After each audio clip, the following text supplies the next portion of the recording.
Welcome back to Golf DMV, ladies and gentlemen. Claude Jennings broadcasting from his house, despite the fact that there was a filming at that house today. Still broadcasting from the house. We've got Vern in his house. We got LB in his house. We're doing a virtual right now after being in person at Laurel Hill, and we spoke to the GM there. That's going to be coming up soon on a special feature of Golf DMV. And by the way, speaking of Laurel Hill, we will have a full review of the course, in-show review of the course. There will be a video of a review of the course as well, as Vern puts those things together quite nicely. Nobody does it the way Vern does it. We've got some Rattlewood stuff to talk about. We've got some Timbers of Troy to talk about, APGA, the U.S. Women's Amateur. A lot of stuff to get to. And I think we might even get to this whole how do we categorize golf courses? Because Vern and I had a really interesting discussion at Laurel Hill as we were playing, trying to fit it into a category. We come up with all these different discussions of what a course is or how to compare it to what. And now we're into a whole different thing where we're comparing it to athletes. And so we'll talk about that coming up a little bit in the show. But first, we got to shout out to Cache Spine Sports. You can go to our website, Golf DMV, to learn more about Dr. Smith, conveniently located, I speak fast, in Silver Spring, right off the Capitol Beltway, New Hampshire Avenue. Same building, just a new office, a new space than before. But again, for all the information on Dr. Smith, you can check out golfdmv.com and scroll down. And when we have one of these live events, I mean, COVID screwed a lot of stuff up, but the next time we have a live event, we're going to make sure that she's out there. And, and maybe we'll do a raffle, and whoever wins the raffle, she can crack your back or something right there live on the podcast. Golf DMV not liable for any injuries, anything that happens like that. It's just going to do it for that. So anyway, we went out to Laurel Hill, a course that I've never played before. LB, you never played there before. Aaron played there before. Vern has played there before. And it was really cool to get out there and experience like a new course in Virginia. And it was interesting because I didn't really know what to expect. You know what I mean? Unlike something that Vern would do, and Lawrence would do this. Well, not just you guys, but unlike most golfers who are into the game and would consider themselves golfers, would look at a course online and see what it's like ahead of time. I didn't do that. And as a matter of fact, didn't show up per normal with any time to warm up on the range or anything like that. Just came in hot, ready to rock, and we went out. And so we'll start with Lawrence. Your impressions of Laurel Hill. First impression was walking up to the clubhouse.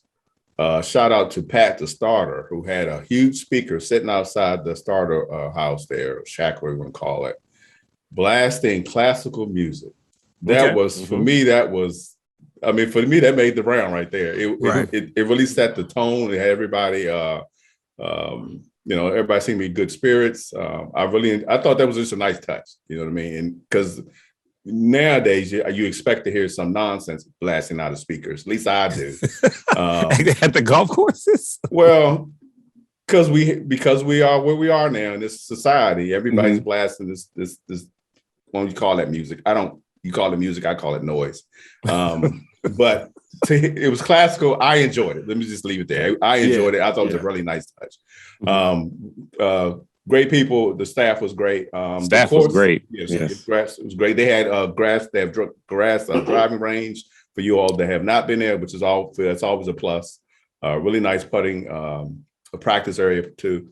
The course itself, it was pretty nice. I enjoyed a number of the holes had tiered greens, 2-level greens. I like those. I mean, they're hell to play, but I enjoy them.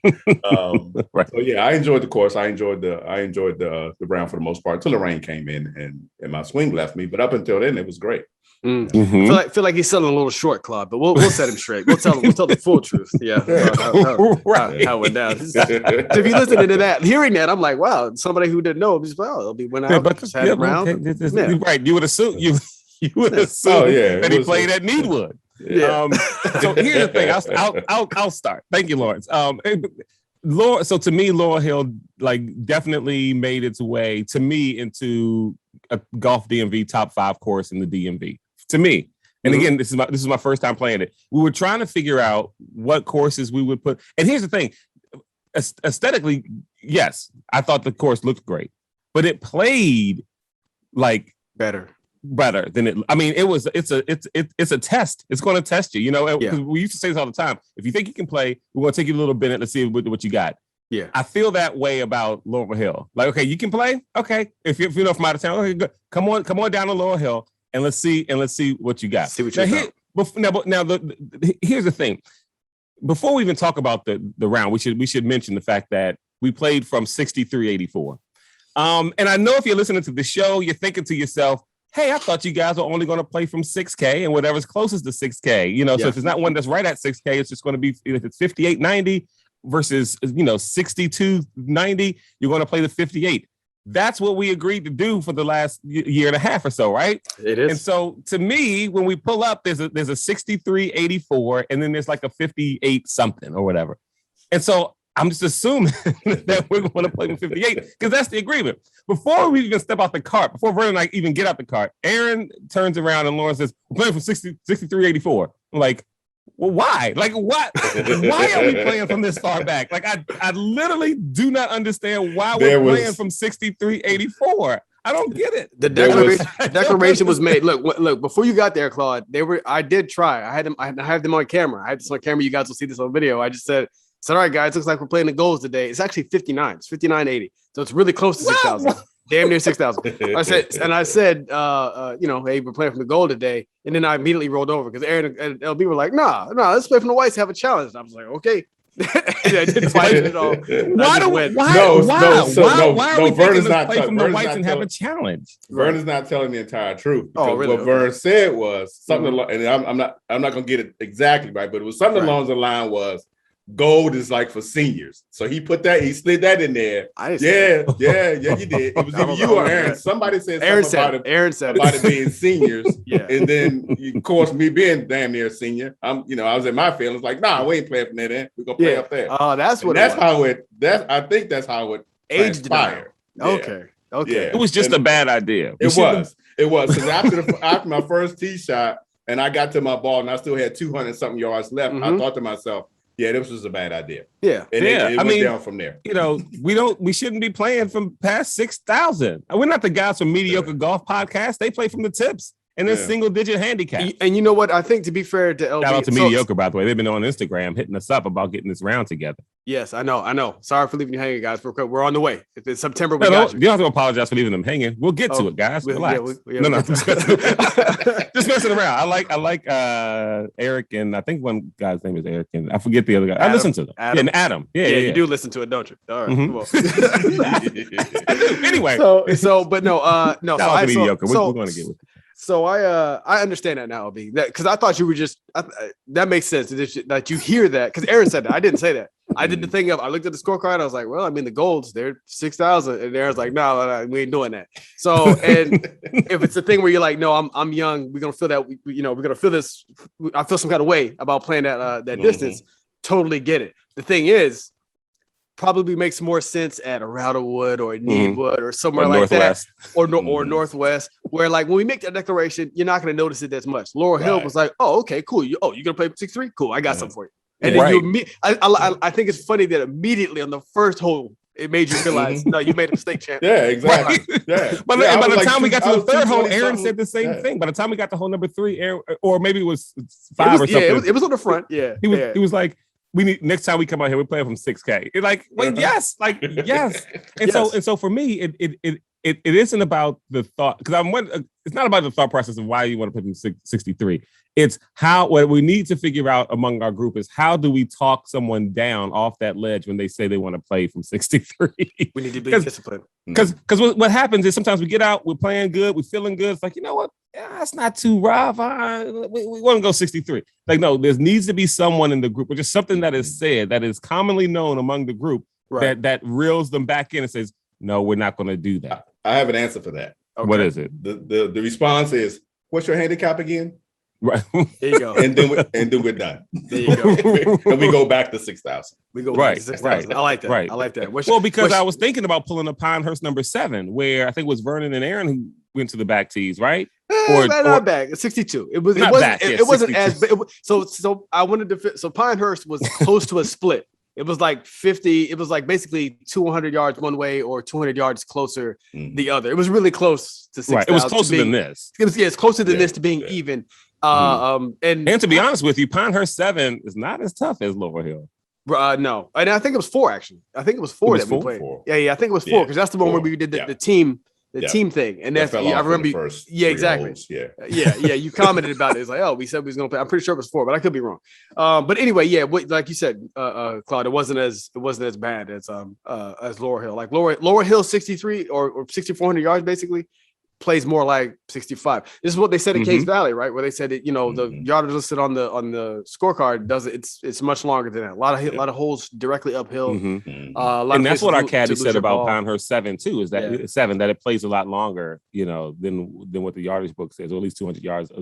So anyway, because a lot of the holes, you're going uphill. You know what I mean? A lot is up, and so it does play a lot longer. But anyway, so enough about that. I mean, that's what we should play. But Laurel Hill.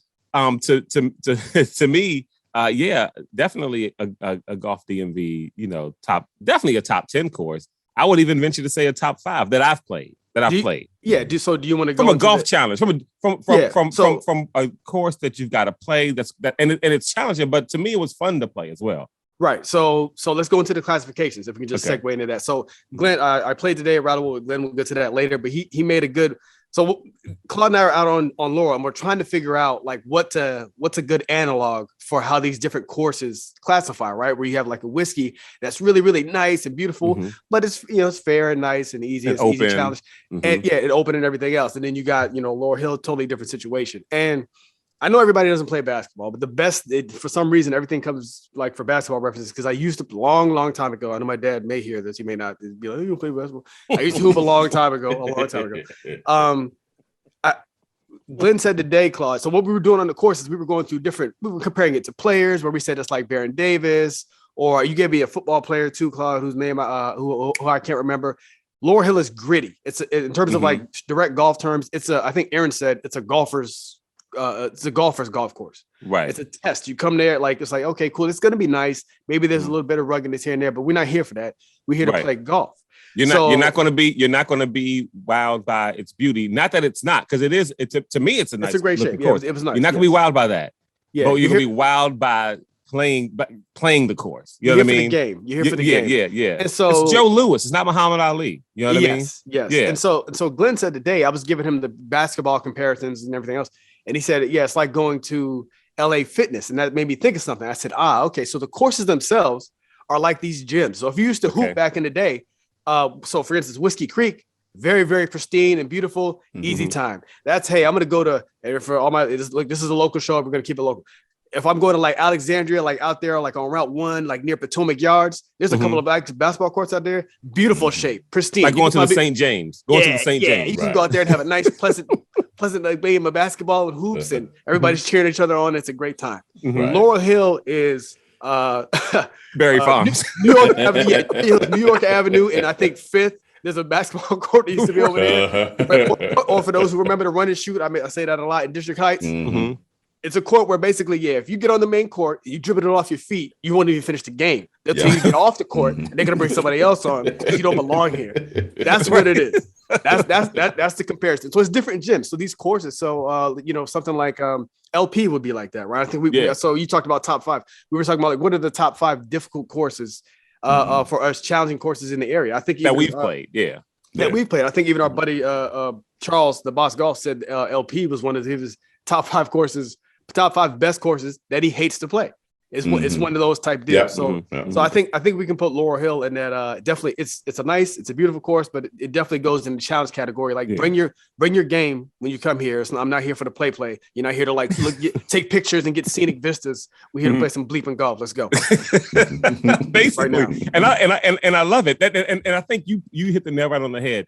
The beauty in that course is playing it. It's playing it. It's not the views. It's not. It's playing it. Because, I mean, you can go to Falls Road and the course looks beautiful. You know what I mean? And Falls Road looks beautiful. You can go to Musket and see, or Bennett and see, the mountains and stuff like that. Beautiful views. Yeah. Laurel Hill's like, you come to play golf, let's do it. Yeah, for those who haven't played, I want to be clear. There are some views. You'll see some pictures on Instagram. Yeah. I think they're on the early, like LB said, lots of elevated tee boxes. Number 3, I thought was beautiful. I like number 3. I thought that was there's nice. like a one hole, maybe there's 3 or 4, one like green early on, where like when you climb the mountain, you get to the top, you can see 3 or 4 holes around you, really beautiful. So that's there. but Oh, you're not of going to course. have time to look at that because you'll be looking at your scorecard at them Mhm. 7s and 8s, and you're Yeah. tired and you're breathing as you huffing it up, Right, up because you and got to down. keep your hands up, ready for Yo, them jabs. That course is throwing. Like, you got to keep your you fighting. Exactly. You ain't got time. This to is be not looking LA around trying to Fitness be- Sparring Center. This is Yeah, not. yeah. Nah, Slim. This is Westside Gym. And this is how we compared it. I mean, you know, like, and y'all know we love Whiskey Creek. I mean, but Whiskey Creek is San Francisco. You know what I mean? Laurel There we Hill is go. Philadelphia. You know what I mean? Like, that's I like it. they're There we go. different. You know what I mean? Love it. You love both cities. But you go to one, you might get your head knocked off. That's the difference. You know what I mean? Laurel Hill is Philadelphia. I love it. Whiskey Creek is San Francisco. You know, Yeah. we talked about hooping. You know, you know, Whiskey Creek is the dude who comes and he's got the headband, he's got the fresh gear on. You know, he's shooting threes, thinking he's Steph Curry. Yeah. You know, but Laurel Hill is the dude with the wife beater on and the, you know, and the dirty basketball shorts with dirty, you know, fresh, dirty J's. Yeah. with Why are you dirty playing in J's dirty on. Right. on? And no deodorant either. He a little husky, but can't nobody stop him. You know what I mean? And that's who Laurel Hill is. You got to come up there ready to play. Yeah. Now, by the way, the two folks. Well, I won't say idea. I feel like it was Aaron's idea for 6384, and LB was. Now we can put it on both of them. Yeah, we can put it on both of them. Yeah, I'll take it. They're co-defendants. Mm-hmm. Yep. Lord. Yeah, I didn't argue with him when he said the senior thing. I was with him like, okay, fine, let's go up. So Lawrence checked out before the front nine was over. Yeah, I was done on like 7, I think. Yeah, it was done then. And then there was a hole, I think, on the back nine. It might have been 16 or 17. It might have had to do with the rain. I don't know what it was. And then Aaron was like, all right, I'm done. Yeah. And it was like, wait a minute. Yeah, so now why are we playing from 63? I've never seen Aaron do that either. I've never seen me either. I've never. Well, he had lost a couple balls, and then it was raining, and he's like, you know, what am I doing here? You know what? But as a matter of fact, because the last hole he played, I gave him a ball. It was one of these little balls I found in. And he messed around, made a par because he wasn't going to play. He's like, I'm not going to waste these titles trophy. Right. Meanwhile, Claude and I finished. We powered through. We finished the round. Yeah. In the rain. Yeah. Congratulations. That's right. Yeah. Thank you. It was a great accomplishment. But anyway, Ryan Carmen, a GM out there, we did a special feature with him. He's really nice too, man. I like Brian. Appreciate you, Brian. He was fun to talk to, and so you'll be able to hear that on Golf DMV. We'll play that on an upcoming episode, and you'll be able to see it too. I think that's it for Laurel Hill, right? I mean, we kind of covered. I mean, we could talk about the rounds and stuff that we did. I mean, that's not, we had fun, but again, the highlight to me is the course, and out of the ones that we played, it's definitely a top 5 when it comes to challenge. Yeah, for me, and for me, top 5 period. But I'm also a person of the moment. The next course I play is going to be my favorite that I haven't played yet. Yeah. We do have like 12 courses in our top 5. That is, I'm right. Exactly. That's why I'm just like, whatever. We do have 5 in the top. It's all right. 12 in the top 5. No, you're right. So you played at Rattlewood today with Glenn. So I played Rattlewood with Glenn and our listener friend Lou. What's his Where's My Meeting? Shout out to Lou from Where's My Meeting. Yeah, you'll be hearing. He's got an interview coming up on this show. He will be the official virtual. I don't know whether we'll have to work this out. I probably should have talked to him before this. Maybe he's the official virtual meeting person or official AV partner of Golf DMV. His website is where'smymeeting.com. Okay. So you can learn that more. I feel the sponsorship slipping away. Well, I mean, because honestly, you don't want to listen. Y'all seen this Delta variant, and by the way, with the whole COVID stuff, it changed everything for a lot of people, and a lot of stuff with work. And you don't want to have AV stuff and not know what you're doing. You don't want to do all this virtual stuff. You want to have conferences, and then you're sitting around trying to figure out why the video won't play, or you're getting the video and no audio. Hire professionals. Where'smymeeting.com. All right, anyway, go ahead. Don't look like an idiot. Yeah. So it was myself, Glenn, Lou, and our guy Rick Rock. So Rattlewood, you've heard us talk about it before. If you haven't, for those who don't know, it's in Mount Airy, another MoCo, Montgomery County municipal course. Great shape, as always. Beautiful greens that run really true. The greens were like impeccable. I mean, I know you had a bad day at Laurel yesterday. You had an obligation today too, LB, but you would have enjoyed it, man. The weather was perfect, no humidity, really nice, right? But the story from there, so you guys don't know it. I haven't texted these. Usually after a round, we'll talk about the round and text it about what we shot or whatever. Are you guys going to take a guess here? We're going to play a little guessing game. So I walked up on the 16 green at Rattlewood, which is for those who don't know. All right, 16 green. The 16 tee box is a par 3. So we got a 3, a 4, and a 4 left, right? So I pull up on 16 tee box. 6 over for the day. No. Yeah. Where did I finish? I got 16, 17 to go. Par 3, 2 par 4s. 16, 17, 18 to go. Mm-hmm. Minus 10. No, let me think. I'm going to say plus 10. I'm sorry, plus 10. Plus. I'm going to say you double. Because you wouldn't have set it up like this if you didn't. At least double. I'm going to double, triple. So I'm going to listen. The only reason I'm doing this is because I set it up. Because you said like if we were in real time, I would assume you're about to break 80. That you broke 80. But because you're setting me up for the doomsday, that's the only reason I'm going doomsday. Yeah, so and I know 16, 5, 7. Yeah. So I'm going to go plus 13. Jesus, over the 3 holes. All right, go ahead. No. I'm saying total. Total. Mine was total 10. My total was plus 10 plus 13. Yeah, he says plus 10 because I'm thinking that par 3 is like 160, depending on where. Yep, that's right. 160 yards. It's got no room. There's very little room on that. And 18, if you don't hit the corner right, you screwed. So it's got some. It's got opportunities for messed up. And is 17 that short par 4? No, 17 is a legit. I don't know if it's short. Straight. I mean, but it's straight though. It's nothing. Dead straight par 4. Yeah. So LB got it plus 10. Okay. Plus 10. So I came in and I went double par. Okay. You set it up like doomsday. That wasn't well speaking for myself. Yeah, it is. If you that's 4 shots in 3 holes. That's not good. Exactly. Now here's the thing. So this is going to change something for me, and I'm curious to know I don't know if it's not going to change it for you because it didn't happen, but you guys know when we hit together, if I'm playing well, even if I'm not playing well, I tend to write my score down, but I try not to add it up. I don't want to look at it or know what it is. No more of that. Add it up. Mm-hmm. I didn't know that coming into 16. I knew I was having a good round. I think it was only plus 4 on I was 40 on the front. I was only, I think 2 over on the back. Yeah, obviously plus 6. Mm-hmm. So if I had known that, totally, I was hitting my irons well enough, that I could have done stuff. Here's what happened the hole before. So I said 16, right? Mm-hmm. Hole 15. I'm sorry. Let's back up to hole 14. Hole 14, for those who don't know, it's just a regular straight out there par 4, right? Yeah. I'm working on the houses on the left. Houses on the left. Yep. So I crack a driver 309 right to the front of the front of the green. Uh-huh. Okay, cool. Feeling myself a little bit. Get the par. Should have got a birdie, but I get the par. Whatever. Next hole is that drivable par 4. For those who don't, it's a 260 yard par 4. For those who've never played Rattlewood. This one I would normally take driver and drive it. I took a 5 wood and put it right on the fringe, right into the bunker lip. Made a par from the bunker lip. So now I'm slicing it. Now I don't know that I'm only 6 over. So then I get on the par 3. Should have probably clubbed up. I'm like, no, I can take 8 iron. I'll take this 8 iron 160 uphill, and I'm gonna just drop it. You start doing that thing where it's like, I've done good stuff. I got this. Yeah, I did 3 good things. So I can do 7 more. No, take the 8 iron. And it wasn't a terrible. I basically just pushed it OB. There we go. And then, push it OB, chip across, double somehow. Right. And then, okay, cool. Shake it off. No big deal. Yeah. Now I still don't know what the score is because what would that have me at? 79? Yeah. So, par 4, get up there with the driver. I was like, I'm going to make up that last hole on this one with the driver. I crushed it at another 316. Right. And I did straight right into the tall stuff, and then proceeded to make another double from over there. And then on the last one I made par. I actually hit a great shot and made par.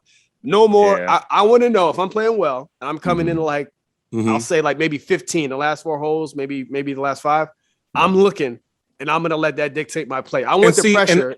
I want the pressure of knowing. And I feel like you will play better because you like that pressure. And so it does kind of baffle me that because you like the pressure, you like competition. So it does kind of baffle me that you wouldn't check before. I didn't know that you never checked. Yeah, but how did you not know though? I mean, you because you know what it was? I didn't have any birdies. It didn't feel. I knew I was like, I'm doing pretty well. In my mind, you do that thing. For those who don't count, in my mind, it felt 85-ish. I was like, okay, I'm getting par. I didn't realize until when I looked, I was like, damn, I was only 4 over, and then 2 over on the back. I could, if I knew I was only 2 over in the back coming on 16, no, I take the 7 and just boop. And I'm not. And I want to be clear, I'm not talking about playing not to lose. I don't go into that mode. But it's just a different. No, but you sharpen up a little bit. But golf's a little different because your competition would have been your score at that point. You'd have been trying to break 80, so you wouldn't have been playing to lose. You would have been playing to break 80. Yes, you know what I mean. So that's different than if you and LB or Coach Lou or somebody you guys are neck and neck at 17, 18 as opposed to going driver. I'm just going to go Right. iron and then try to, that might be kind of trying to play to lose. But no, to break that 80 to get that score, that wouldn't have been playing to lose, man. Mm-hmm. I wish you would have saw the scorecard because me too. I think you would have played an entire different. Yeah. Were you using the electronic or are you writing? Writing down. Okay. So, but I'm just not adding. I just didn't add it up. I don't, the front nine as I go.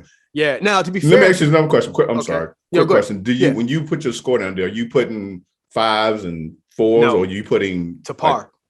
Okay. So no, yeah, I don't. Yeah, I that's why I do mine. I do mine plus. I do like +1. Me too. So I can see. I mean, I don't have to count. I can look right across and say, oh, that's 7. You know what I mean? I don't have to think about it. You know what I mean? Vern, you was right there at 80, bro. I know. I wish I known. And to give Coach Howard a shout out, I actually wish I would. Even if we weren't gambling, I wish I was playing with him because he adds up everybody's score. Yeah. He would have told me. He would have told me, and I would have known. Yeah. And also say, to drag him. Hold on, champ. Yeah. You got a shot at 80, champ. We want to think about this. Yeah. 160 with that 8, champ. You might want to think about this. Go easy 7. So I had a shot at breaking 80. Shout out to Glenn who was giving me work too. When I hit that 309-yard drive, I take a picture so I can tell JP, tell my speed coach and everything else. I'm over there getting a picture. Glenn's on the green, like, yeah, you got to send. He's telling Lou, he's like, well, you got to take a picture every time he hit a 300-yard drive and send it to his wife. Look what I did. He's just going on and just giving it business.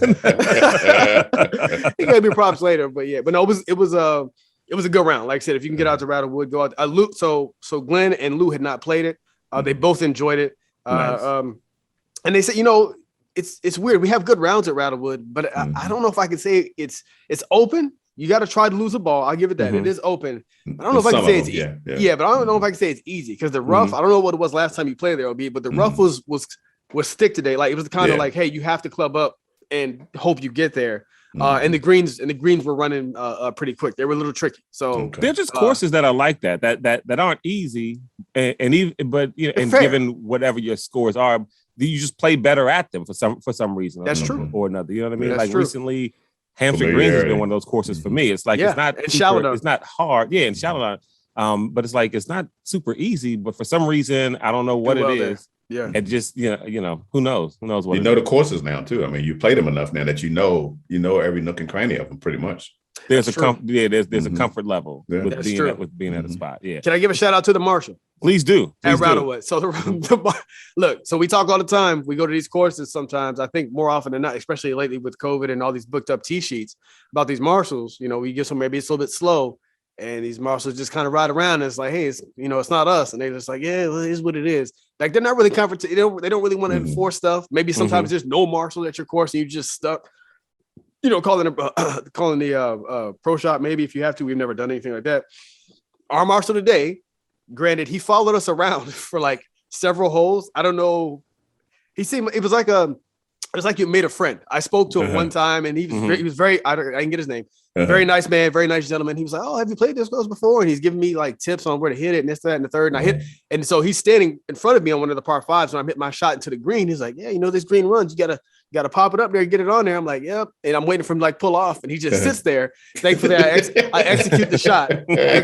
He's like, "Oh, you like this course? It's pretty good, man." I was like, he seemed surprised, like, "Oh, you're trash, but you're all right." So anyway, to be fair to him, so he follows us for a few holes, and it's kind of weird. We don't know if he thinks we're the holdup or not because the group in front of us, they had some walkers, and there was a group in front of them that's moving slow. But finally, he pulls up on like hole 11. It was like, it's kind of moving kind of slow, huh? Chats us up about it, and then proceeds to pull forward to the group in front. And I think the group in front of them, he's up there for a while. Next thing you know, round picks up because we were due to come in over 4.5 hours. He did something, and the two groups in front of us picked it up. We finished, I think, in under 4.5, but like right around 420. So shout out to the Marshall for doing his job. How about that? Yeah, but because we don't. I think it's more rare that we get less of that these days. And usually, like Mike Tate said at Bull Run, you don't know what that conversation is going to be like. And you know what? Now that I think about it, as I'm in the moment, like that is tough. Like you kind of like, what kind of person would you want? Like somebody like maybe Charles Oakley is too strong. I keep going to NBA guys. Right. Maybe Charles Oakley is too strong, but you need somebody who's just Just enough. Yeah, there's two ways to go. There's like the Claude method where it's like, I feel like if Claude were Marshall, somehow he would be able to chat people up and they'd be like, I feel, make them laugh, and then they I feel good about being slow and I need to move. And then there's the Vern one where it's like, I pull up like, yo, what the hell y'all doing, man? Yeah, what y'all doing? Or LB, we'd be in the same camp. But that is tough. They do have a tough job. I think that is tough if you got a slow player. So that's it. I just want to give a shout out to the Marshall Rattlewood, but otherwise, good round.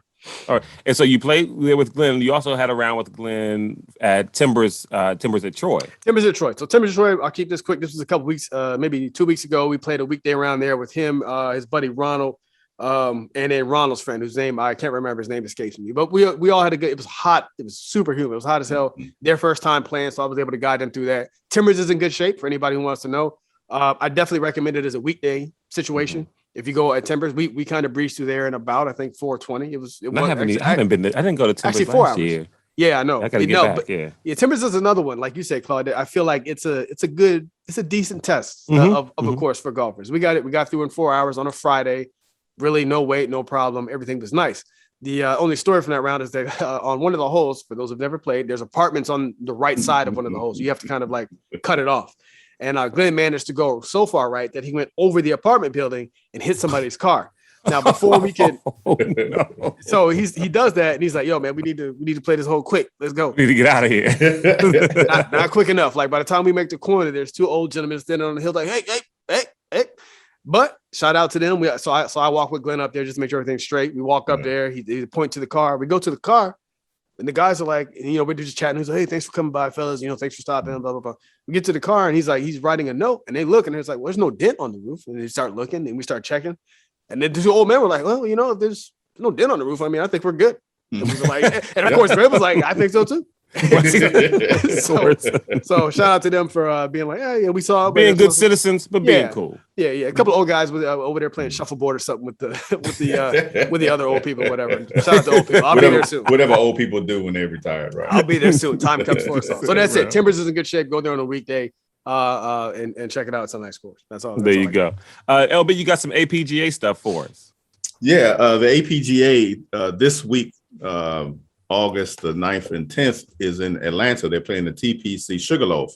And I was looking through it earlier today and I noticed a name on the tee sheet that I was surprised to see. Okay. Our friend Mr. Marcus Allen is going to tee it up with the APGA at the TPC Sugarloaf. Maurice Allen? Oh, you're talking about Maurice. Long Allen. time. I'm sorry. Okay. What did I say? You're thinking about Marcus Allen, running back. Yeah, running back. I always screw that up. Yeah, I'm sorry. All right. Yeah, Maurice Allen is going to play. Really? So yeah. Okay. Well, that's the name that's in. I went to his Instagram page to see if he said anything about it, but he didn't have anything in his page. But his name is on the tee sheet. He has I think it's a 10 a.m. tee time for what I'm looking at. TPC Sugarloaf. TPC Sugarloaf is it's in Duluth. Yeah, man, I wish they had shot tracker for the APGA, bro. So I can see all his shots where it's just like green. Right. Yeah, I'm definitely gonna follow this because I'm curious to see how he does. Yeah. All the regular cast of characters are playing as well. JP Thornton is in it. Kamayu, Willie Mack, and all the other guys are playing as well. But I was surprised to see Maurice Allen. In that tournament. For those who don't know, Maurice Allen is a long drive champion. I think of 2017 and 2018. Yeah, and a current competitive long driver. So try to make his way onto the tour. You can go to our Instagram page and see some interviews from him from last year, I believe. Had him on the show. Yeah, and the season finale for the APGA is going to be September 21st and 22nd. It's in Bluestone Country Club, which is about 2.5 hours north from us. It's just outside of north of Philly. Okay. Yeah. There you go. Might be a day trip if maybe. And then the homie Bailey Davis, who was on the show last week, how did she fare in the U.S. Women's Amateur? Yeah, so Bailey made it through the. So let me back up. So we had 4 local ladies in the Women's Amateur tournament. Annika, I'm not going to screw up her last name. She's from Emmitsburg, Maryland. Claire Connolly is from Chevy Chase. Cindy Hackett is from Ashburn, Virginia, and of course Bailey Davis from White Plains, Maryland. Let's see, Sydney Hackett, she missed the cut. Bailey lost in the round of 64 to Jenny Bay, who's actually like a senior at the University of Georgia. I think she's a senior or a junior at the University of Georgia. Hmm. She lost to her 3-2. Claire Conley lost to a lady's name. I think it's Aileen Kruger. She's from Germany. And then Annika won up over Audrey Tan from Malaysia. But then Annika lost to the same lady, Aileen Kruger, in the round of 32. 32. Yeah, she lost to the lady from Germany. I forget. I didn't watch who actually won the tournament. I do know that Rose Zhang, she lost in the round of 64 as well, to a lady who was ranked. I think Rose was the number one ranked amateur. She lost to a lady who was ranked like 940 something. Golf. It's amazing. It really is. Well, that's just almost segue kind of a little bit. That's almost like today's tournament. I don't know if you all saw the end of today's WGC tournament. I caught the end of it. I didn't watch a second of it. Shout out Abraham Answer. Yep. Yeah, so I caught the end, the last hour after my midday nap. And Harry English had the lead. When I turned on, he had a 3-shot lead. He lost. Wow. Yeah. Wow. He and Bryson apparently from what I saw, they stunk up the back. And they ended up going to a playoff with Sam Burns, Abraham Answer, and Hideki. They ended up going to a playoff. And Sam Burns had a, I don't know, 3-footer maybe to tie and to go to another hole. Right. And he had a lip out. So they ended up, But what's the name? Harry English, man. He even the announcer was like, ooh, they were almost at a loss for words because he had a lead and then he just lost it. And I give him kudos for after the tournament that he stuck around and they interviewed him and asked him what happened. And he was playing with, so here you go. He's playing with Bryson, king of Mr. Slow himself. They get put on the clock because of Bryson. Well, let me take a second. I'm assuming it's because of Bryson because that's of course they get put on the clock. Yeah, his group, their twosome gets put on the clock, and I'm going to assume it's Bryson. And I never heard them say it wasn't, so I'm going to assume it was. And Harry was saying that once he got on the clock, everything was off for him. He was rushing because he normally has a process he goes through. He felt rushing. He felt like he was rushing between shots. On the 16th hole, it was a par 3. He put his tee shot in the water because he's like, because I was just rushing. I didn't go through my routine as I normally would have. Yeah. Because I didn't want to be on the clock or whatever. So it's Bryson's fault. It's Bryson's fault. I'll give it to Bryson easily. So, guys. I mean, I can tell you from experience being plus 6 through 16, it is tough to come through and close. It's bust to close out. But you just live to fight another day. You just play your game. You can stay within yourself. Stay between your own ears, and that's all you can do. That's all you can do. Man. So. Anything else from the week of golf that we I just to clean it up. Jensen Castle, 20 of West Columbia, South Carolina. She won the 121st women's amateur. Yeah, with a 2-1 win over Yu Chang Hu. Yeah. I remember. Yeah, I did see them this whole final. Yeah, towards the end, but then I fell asleep. I do want to get to the swing speed crisis really quick. So. Oh yeah. So. Look, we got a new inductee into the golf group. Basically, my guy Mike. He's, I'm bringing him in. We had a couple sessions on the range just to see what he's going to do, and eventually he's going to come out with us at like Enterprise, something like that. So we're up at LP last week, Lake Perez. We do the whole bit. We're at the end, and he's like, "There's a couple of balls left." He's like, "Hey man, you hit some shots, So now we're at that point where it's like, "Hey, new guy in golf who's I'm teaching how to chip. Hey, you show me some shots." So there's the pressure. I was like, "Hey, do some stuff." So I'm like, "Okay." So I cheat and hit some punch shots like he was hitting, just like, "Yeah, see," and of course they're good. Yeah. And then eventually we get into a conversation about swing speed or something, and I had my radar with me, and I was like, "Well, this is how it comes, blah, blah, blah." Now I took it out just to illustrate. I was like, "Well, I think he swung one just to see what his speed was like," and we were just discussing how speed relates to distance, blah blah blah. I said it's not everything, yada yada. So then at the end, I have a few balls left, and I was like, I'm gonna take I'll take a few cuts. And he asked what my swing speed was, and I told him, I was like, I said my playing speed should be somewhere between 108 and 115, depending on the swing. I said, but I should average around 110. He's like, okay. So for those who don't know, I had the little swing speed radar, the little blue one that you can get off Amazon for like $100. I set it down on the ground. You set it down on the ground and aim it like 45 degrees from where you can hit. You swing through the, past it, and it gives you your speed. So I set it down, tee one up, fire away, and it says 91. So I'm like, okay, hold up. Okay, hold on now. I look back at Mike. Thankfully, Mike is a kind person. He's there to support me. He's like, oh, that's weird. I say, let's try again. So I do it again. I put another one up. Go hard at it. 100. I was like, so now I'm looking around. Now I'm kind of like, all right, hold on now. Wait. So now I'm grabbing balls. I know I can do this. Grabbing balls that are just laying around now. Like, yeah, hold on. I do another one, 94. So now I'm telling Mike, if you need to go somewhere, you can go. That's right. But I'm gonna stay until I get to 110. 94. Yeah. So now I feel myself having to explain. And thankfully, Mike never, because he started talking trash, it would have really threw me off. And I would have been there all day swinging my ass up. So finally, Mike's like, man, I don't know. Is it set up right? He kept saying that. He kept saying, sure, it's right. And I was like, no, it's fine. That's fine. I can. Finally, I do, like, I'm tired and it's hot. And I pick it up and look at it. It's like, what is going on? And this swing speed radar works for baseball and golf. And there's two settings. There's a baseball setting and a golf setting. It was on baseball. It was on baseball. And I said, so I switched it to golf, put it down. It made an angry swing. It I pushed it a mile right. It just looked down at it, 110. I said, that's right. You damn right. See, I'm not a liar. I'm not a liar. I'm telling you, I can get this. Man. But how quickly would I have devolved if it was correct into been like, oh no, I need 7 more buckets. What is it? Yeah, exactly. Call JP on the phone. Like, how much money do you need? $1,000. Right. Let's go.